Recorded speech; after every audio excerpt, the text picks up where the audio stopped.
ভিডিঅ'টোত ক্লিক কৰাৰ বাবে অশেষ ধন্যবাদ আৰু মই কথা দিছোঁ যে আপোনালোকৰ এই সময়কণ মই ৱেষ্ট নকৰোঁ আৰু আপোনালোকে এক ৰোমাঞ্চকৰ শিশৰিত এক হৰৰ কাহিনী শুনিবলৈ পাব সো বেছি সময় নষ্ট নকৰি কাহিনীটো আৰম্ভ কৰোঁ আচ্ছা 1970ৰ এইটো কাহিনী হয় এইটো মোৰ ককাৰ জীৱনৰ এক সত্য ঘটনা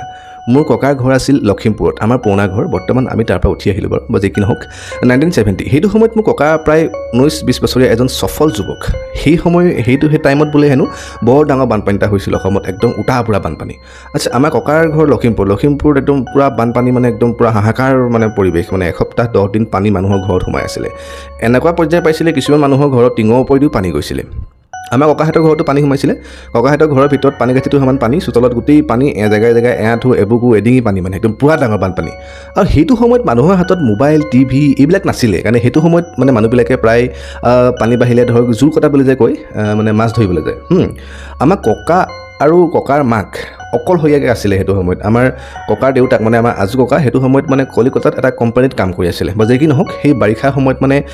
ককা আৰু ককাৰ মাক অকলে আছিল ককাইটো মাক এৰি থৈ কেতিয়াও মাছ মাৰিবলৈ নাযায় ককাৰ কাষৰ ঘৰতে আমাৰ লাগি আছিলে বৰদেউতা এনেকৈ বৰদেউতাৰ ঘৰ দুটা খুৰা ঘৰ এটা এনেকৈ মানে তিনিটা পৰিয়াল মানে আমাৰ একেলগে আছিলে আগতে যৌথ ফেমিলিহে মানে যৌথ ফেমিলি মানে কিটো ঘৰকেইটা বেলেগ কিন্তু চোতাল একেখন বুলি ক'ব পাৰি চোতালত মানে গোটেই পানীতে ধ্যান ৰাখিব আৰু আমাৰ বৰদেউতা খুৰাহঁতে মানে ডেইলি মাছলৈ যায় ৰাতিপুৱা গধূলি 7 মান বজাতে যায় আৰু ৰাতি প্ৰায় 11 মান বজাত মানে মাছ ধৰি ঘূৰি আহে আৰু যিকেইটা মাছ পায় আমাৰ ককা আইতাহঁতে আমাৰ মানে ককা মাহঁতকো দিয়ে ধুনীয়াকৈ মানে মিলাই মিলি চবেই খায় আৰু সেইদিনাখন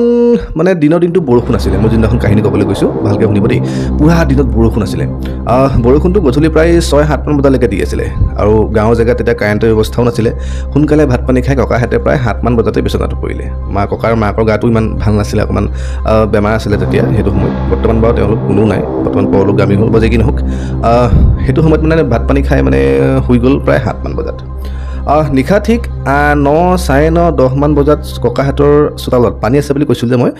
জপলং কিবা এটা শব্দ হ'ল একো নাই এইবিলাক গাঁৱত হৈয়ে থাকে আমাৰ ককাহঁতে চাগে ভাবিলে ওচৰ বৰদেউতাহে চাগে মাছ ধৰি আহিছে নাই শব্দটো মানে বস্তুটো ঘূৰি আছে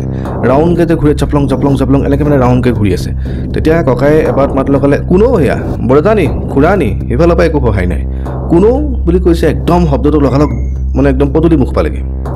ককাহেঁতটো আচৰিত হৈ গ'ল আৰে এইডোখৰত মাত দিছিলোঁ মাতটো তৎক্ষণাত গৈ পিনে সিফালে পালেগৈ কি হ'ল কথাটো মানে একো নাভাবিলে আকৌ আধা ঘণ্টাৰ পাছত আকৌ একেটা শব্দ মানে পুনৰাবৃত্ত হ'ব ধৰিলে এইবাৰ ককা মানে শুই থকা জেগাৰ পৰা উঠিলে মনটো অকণ গোন্ধালে যে গম পাই যে বাঢ়নী পানীত বাহিৰা বস্তু বা অপশক্তিবিলাক বেছিকৈ ওলায় সেইকাৰণে ককাই মানে একদম পূৰা বাহিৰ পালেগৈ মানে বাহিৰলৈ চালে মানে তেতিয়া বাঁহৰ বেৰখনৰ ফাঁকেদি মানে বাহিৰত জুমি চালে যিটো দৃশ্য দেখিলে ককাই একদম এনেকুৱা এটা অৱয়ৱ দেখিলে ককাই যোনটো নেকি মূৰটো নাই চকুকেইটা একদম বুকুত লাগি আছে পুৰা ধৰি কেঁচাম মানে মাছবিলাক কেঁচাই খাইছে খাচাক পুৰা কেঁচাই খাইছে ককাই দেখি পিনে জেগাতে বেহুচ ৰাতি একদম পুৰা হোৱাজো লাগি গ'ল একদম গোটেই বৰদেউতাহঁতক মাতিলে চিঞৰি খুৰাহঁতক মাতিলে কোন আছো আহৈ বচা মোৰ ল'ৰাটোক ধৰহি একদম পুৰা ককা মানে বেহুচ হৈ গ'ল বিচনাখনত শুৱাই দিলে শুৱাই তেল চেল মালিচ কৰি মূৰত একদম পুৰা জ্বৰ উঠি গ'ল মূৰত তিতা কাপোৰ দি একদম পুৰা